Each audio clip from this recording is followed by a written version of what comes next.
নমস্কার বন্ধুরা, আজকে আবার একটা নতুন রেসিপি নিয়ে চলে এসেছি আর আমার চ্যানেলে আপনাদের সবাইকে স্বাগত। আজকে এই যে গাজর গাজর তো শীতকালে গাজর খেতে খুব ভালো লাগে, কাঁচাও খেতে ভালো লাগে, আবার রান্না করে খেতেও ভালো লাগে। তবে আমার মেয়েদের বায়নাতে আজকে একটু গাজরের হালুয়া করব। তা আপনাদের দেখিয়ে দিই কিরম ভাবে করব। আগে গাজরটা ছাড়িয়ে কেটে নিই, তারপর কি করব পরে দেখাচ্ছি।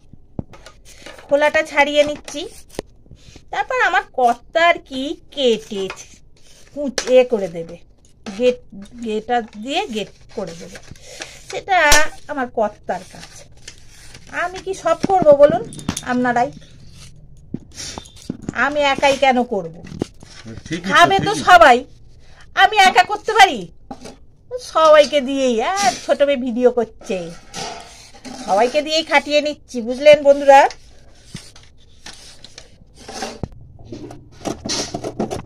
এই যে আমি হেল্প করে দিচ্ছি। হ্যাঁ, এই যে আমার কর্তা। আমাকে ছাড়বে না?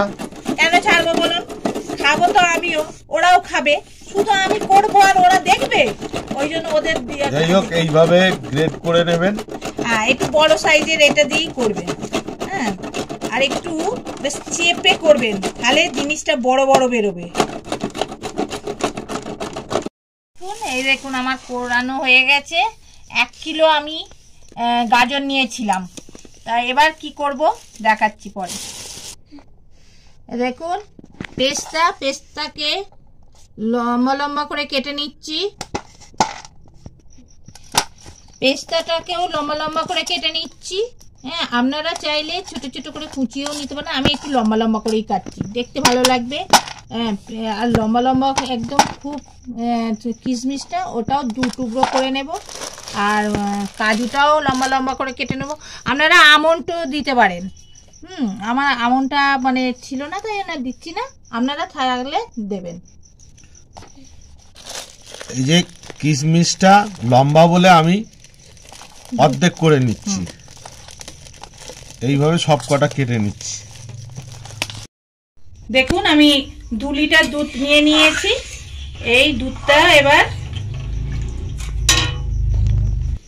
1.5 লিটার দুধ নিয়ে নিয়েছি।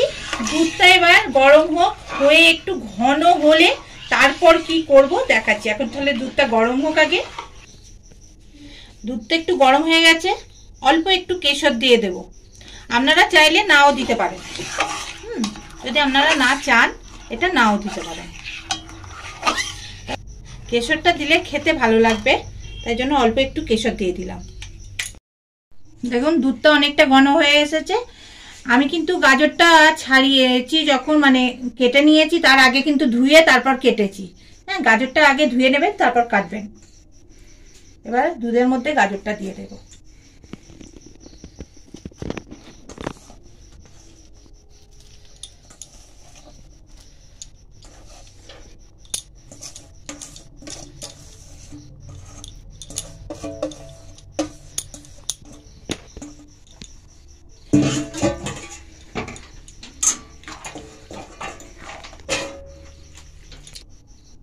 গাজরটা এবার সেদ্ধ হোক, তারপর দুধটা একটু গাজরটা টেনে নিই, মানে ঘন হয়ে যাক দুধটা, তারপর কি করব পরে একটু দেখাচ্ছি। মোটামুটি গাজরটা সেদ্ধ হতে দিতে হবে।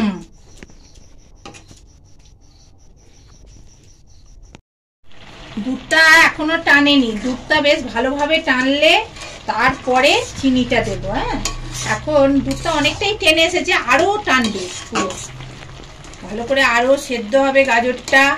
আর কালারটা কত সুন্দর এসেছে দেখুন। আর মাঝে মাঝে কিন্তু নিচেটা একবার করে নেড়ে দেবেন, নাহলে তলাটা ধরে যেতে পারে, তো দুধ জিনিস যেহেতু, ওই জন্য। এখন হোক, তারপর কি করবো দেখ। শুধু দুধ বলে নয়, যে কোনো জিনিস কন্টিনিউ থাকলে একটা আগুনের এতে নিচেই ধরে যাবে, অতএব মাঝে মাঝে এটাকে নাড়তে হয়। এটা না রান্নার একটা নিয়ম।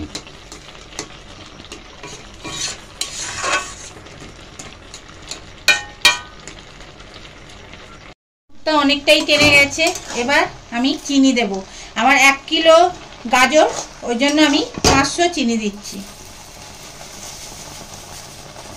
মোটা চিনি, তার একটু কম দিই, তাহলে মিষ্টি হয়ে যাবে। একটু রেখে দিলাম। দিয়ে এই চিনিটা গললে তো একটু পাতলা হবে, এটা ভয় পাবার কিছু দরকার নেই। এটা একটুখানি জোর আঁচ দিয়ে, আঁচটা জোরে দেবেন, এবার দিয়ে ফুটিয়ে নেবেন, ঘন করে নেবেন, একদম শুকিয়ে নেবেন, খালেই হবে। তাই এটা হোক, তারপর কি করব পরে দেখা। এলাচ গুঁড়ো করে রেখে দিয়েছিলাম, সেটা দিয়ে দিলাম। আপনারা চাইলে এলাচকে থেতো করেও দিতে পারেন, তাও গুঁড়ো করে দিলে বেশ ভালোই লাগবে, মুখে লাগবে না। মিশিয়ে নেব।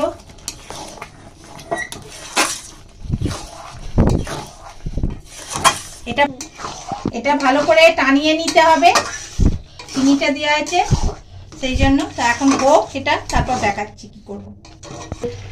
সামান্য একটু ঘি দেব, দেখাবো। সামান্য একটু এই যে কাজুকে কেটে রেখে দিয়েছিলাম, সেটা একটু নেড়ে নেব, তাহলে কাঁচা গন্ধটা যেটা সেটা আর থাকবে না। এর মধ্যে দেবো তো, গাজরের হালুয়াতে দেবো, ওই জন্য একটু নেড়ে নিলাম, ব্যাস। আর নাড়বার দরকার নেই। এবার চিনিটা টেনে এসেছে, এবার একটু সামান্য ঘি দিয়ে দেবো এর মধ্যে, 1 চামচ, আর একটু দেব।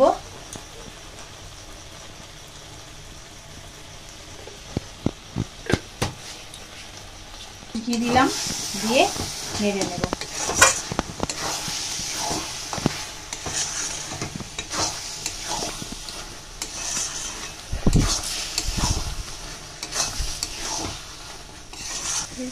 এবার ড্রাই ফ্রুটগুলো সব দিয়ে দেব, কিশমিশ, পেস্তা,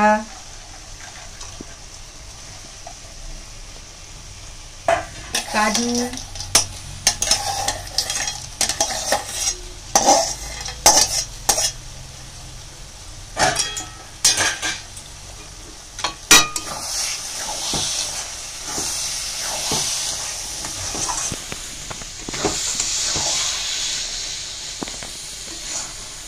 এবার নামিয়ে নেব। দেখুন কত সুন্দর হয়েছে।